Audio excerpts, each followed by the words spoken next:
Hai teman, selamat datang di channel Sekate New. Jangan lupa pada teman-teman untuk like, komen, dan subscribe supaya tidak ketinggalan update dari channel ini.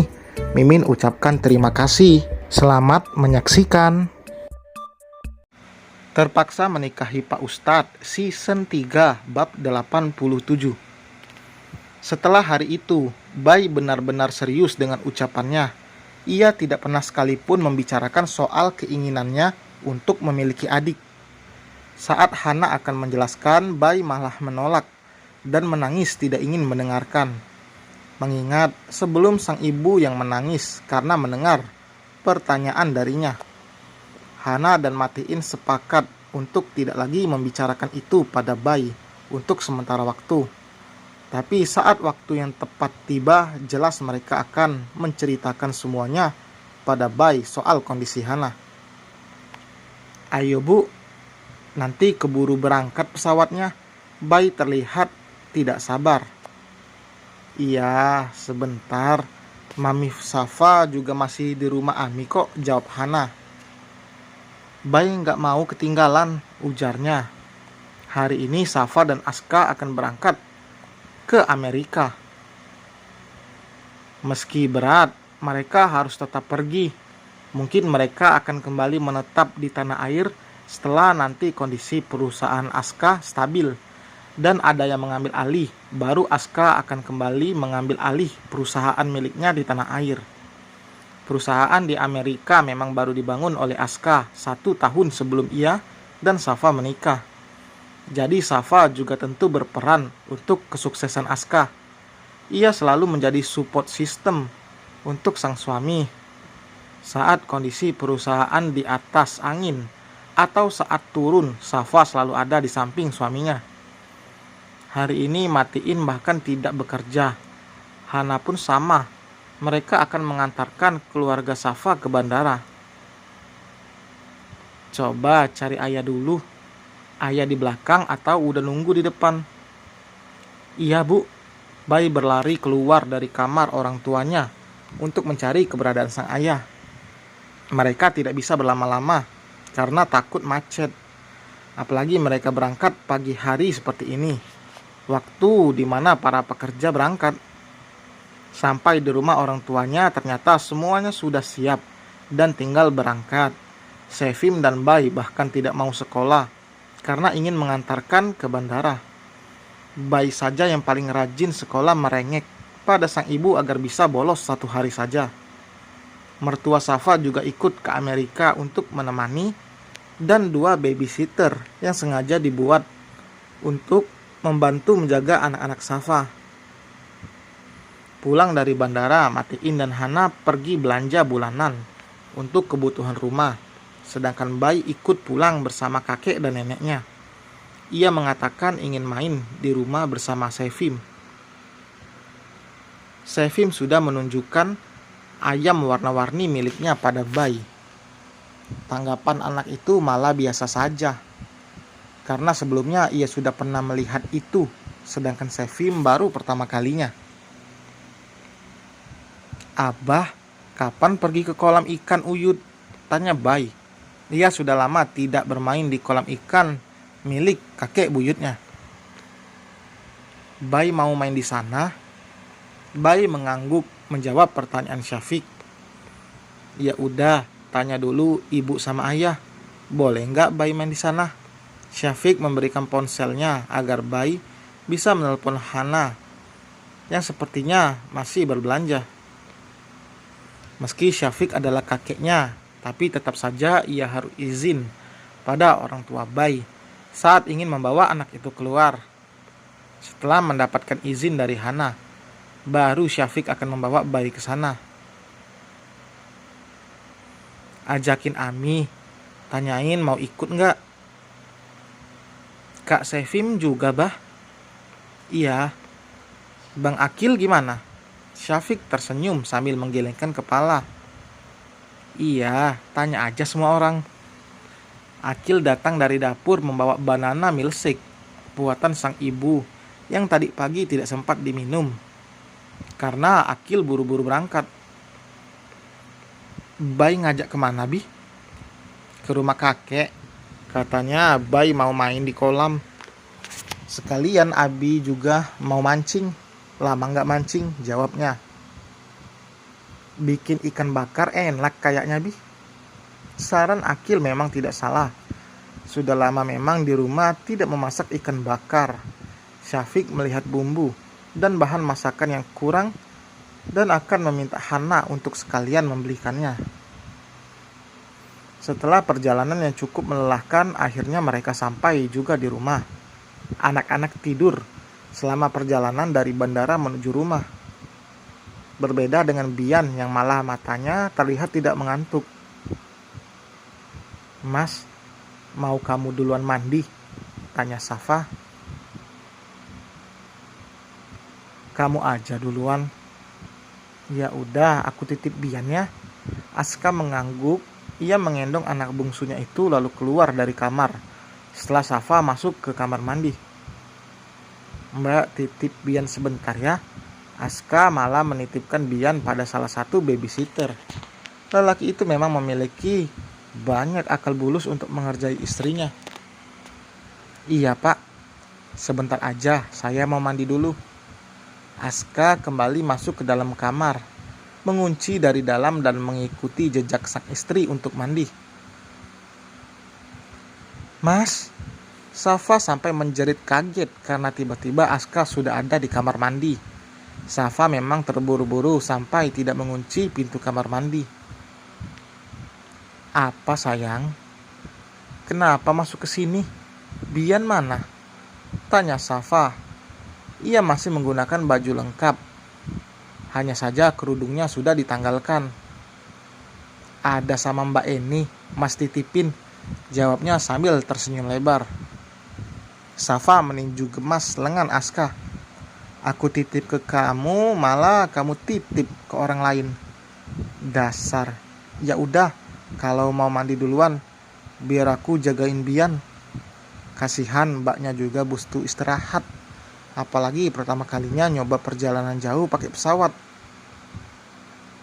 Ke orang lain kasihan, tapi ke suami sendiri enggak. Aska menyipitkan mata menatap sang istri. Safa meletakkan telapak tangannya di kedua sisi wajah Aska. Sebentar aja ya. Aska mengangguk tanda setuju. Jelas Safa tahu apa yang diinginkan oleh suaminya itu. Aska juga menepati janjinya. Mereka tidak bisa berlama-lama dan membiarkan Eni menjaga Bian. Masalahnya ini pertama kalinya untuk wanita itu melakukan perjalanan jauh sampai ke luar negeri. Apalagi perjalanan dari tanah air ke negeri Paman Sam. Itu memakan waktu yang lama. Makasih ya mbak. Aduh, maaf loh istirahat mbak jadi terganggu. Sudah tugas saya bu. Mbak kan mulai kerjanya besok bukan hari ini. Ya udah silakan istirahat mbak. Safa juga ingin istirahat. Tubuhnya terasa sangat pegal dan ingin berbaring dengan nyaman. Bukan hanya karena perjalanan, namun karena ulah suaminya. Tapi semenjak melakukan pengobatan, Aska berhubungan tidak sesering biasanya. Tapi tetap meminta setiap hari. Paling banyak pun sehari 3 kali. Biasanya dulu lebih dari itu. Safa tidak perlu menyusui Bian karena anak itu bahkan sudah terlelap. Tadi saat digendong oleh Eni, ia sekalian menimang dan memberikan susu dalam botol untuk Bian sampai anak itu tertidur. Sini sayang, Aska menepuk ranjang di sisi tubuhnya pada Safa yang baru saja menidurkan Bian di box bayi. Mas gak capek? Tanya Safa. Ia berpikir Aska akan memintanya lagi. Aska terkekeh geli. Jelas capek sayang. Mas cuman mau pijitin kamu kok. Ia tahu pikiran istrinya. Punggungku pegel banget. Keluh Safa lalu berbaling. Telungkup. Mau pijat plus-plus? Goda Aska. Mas, bercanda sayangku, istriku, cintaku. Bercanda tapi pakai cium-cium segala, protes Safa. saat Aska mencuri ciuman di pipinya. Cium doang kok, nggak lebih. Tapi kalau mau lebih mas siap. Aku yang nggak siap, saut Safa dengan mata yang terpejam. Ia begitu menikmati pijitan tangan Aska di punggungnya. Meski sering membuat tenaga Safa terkuras habis, tapi Aska juga selalu menjalankan perannya sebagai seorang suami yang baik. Seperti apa yang dilakukannya saat ini. Tadi Mas udah chat Abi, bilang kalau kita udah sampai. Safa refleks membalikkan tubuhnya, membuat tangan Aska kini berada di perut sang istri.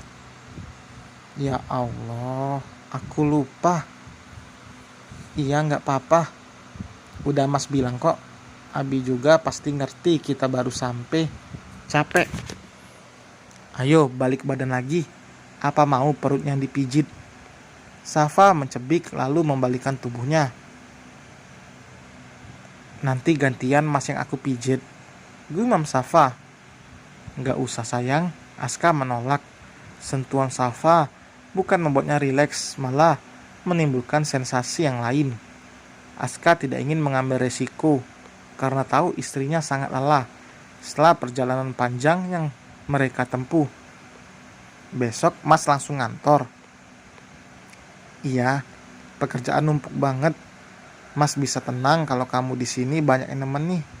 Jagain anak-anak gak terlalu repot. Udah tugas aku, Mas.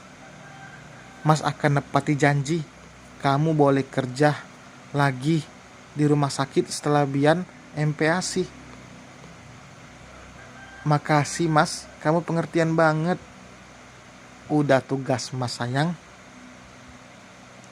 Suka banget ya ngikutin aku. Celetuk Safa. Iya dong, kemanapun kamu, Mas pasti ikut. Kalau gitu, aku juga bakalan ikut kemanapun Mas pergi. Aska tersenyum. Jangan dong, kamu di rumah aja. Masa Mas pergi jauh, kamu mau ikut? Pergi kemana? Kamu kan tahu Mas kerjaan gak cuma di kota doang. Terakhir perjalanan bisnis aja ke Cina. Iya sih, asal jangan lama-lama. Resiko menjadi seorang pengusaha, banyak uang tapi memiliki sedikit waktu luang. Apalagi untuk istri, tercinta dan juga anak-anak. Meski begitu, Aska selalu menyempatkan diri untuk menghabiskan waktu bersama keluarga kecilnya saat akhir pekan. Ia juga bekerja untuk masa depan anak-anaknya. Aska ingin memberikan fasilitas terbaik untuk mereka. Ia pernah merasakan ada di titik terendah. Orang tuanya bukan lahir dari kalangan berada, bahkan lekat dalam ingatan saat Aska duduk di bangku sekolah dasar. Untuk uang jajan saja, ia tidak punya. Hanya bisa melongo melihat teman-temannya yang diberi uang jajan oleh orang tuanya. Namun Aska bukanlah sosok yang kecil hati. Ia selalu berusaha. Ia berprestasi dalam pendidikan. Hingga sekarang ada di titik ini. Ayahnya juga tidak mudah berada di posisi ini. Menjadi kepala sekolah beberapa tahun lalu. Sekarang ia hanya akan menikmati masa tuanya dengan tinggal bersama dengan anak-anak dan cucu-cucunya. Wajah Akil murung saat ia kalah dalam lomba melukis. Lawannya bukan anak seperti Akil, tapi anak-anak normal lainnya. Enggak apa-apa. Sekarang kalah, insya Allah nanti ada lomba lagi, abang bisa menang. Alika membisikkan kata-kata untuk menguatkan Akil yang terlihat kecewa. Anak Abi hebat loh, udah bisa sejauh ini. Maaf ya, Abi sama Umi pasti kecewa. Akil kecewa bukan untuk dirinya sendiri, namun kecewa karena gagal untuk mengukir senyum di wajah ayah dan ibunya dengan kemenangan lomba ini. Siapa bilang Umi sama Abi bangga loh sama abang? Iya kan, Bi? Iya nak, melangkah sejauh ini belum tentu semua orang bisa. Jangan berkecil hati, masih ada kesempatan yang lain. Kala itu soal biasa. Yang penting abang sudah berani nyoba. Itu udah hebat loh. Syafiq menepuk pundak anak lelaki satu-satunya itu dengan perasaan bangga. Jelas ia dan Alika sangat bangga karena Akil bisa sampai ada di titik ini. Mungkin orang yang tidak tahu apa-apa akan menganggap jika Alika dan Syafiq berlebihan. Mereka hanya tidak tahu saja proses pertumbuhan Akil sampai detik ini yang menguras air mata, tapi tetap dijalankan dengan kesabaran. Tidak hanya diperuntukkan untuk anak seperti Akil. Anak seperti apapun jika mengalami kegagalan, jangan dihakimi. Karena siapapun tidak ingin kalah, tidak ingin gagal. Semua itu memang proses. Orang sukses saja tidak langsung ada di atas. Ia merintis semuanya dari bawah, dari nol. Tidak ada sukses yang didapatkan tanpa kerja keras. Mie instan saja yang katanya instan harus direbus terlebih dulu, baru bisa dinikmati. Apapun tujuan dalam hidup, apapun impian yang dimiliki, perjuangkan, nikmati prosesnya. Karena tidak ada proses yang mudah. Pasti ada lika-liku dan kerikil tajam yang menghadang. Kesuksesan dimiliki mereka yang tangguh dan pantang menyerah. Selesai teman, terima kasih telah mendengarkan. Jangan lupa like, komen, dan subscribe. Kita berjumpa lagi di bab berikutnya. Bye.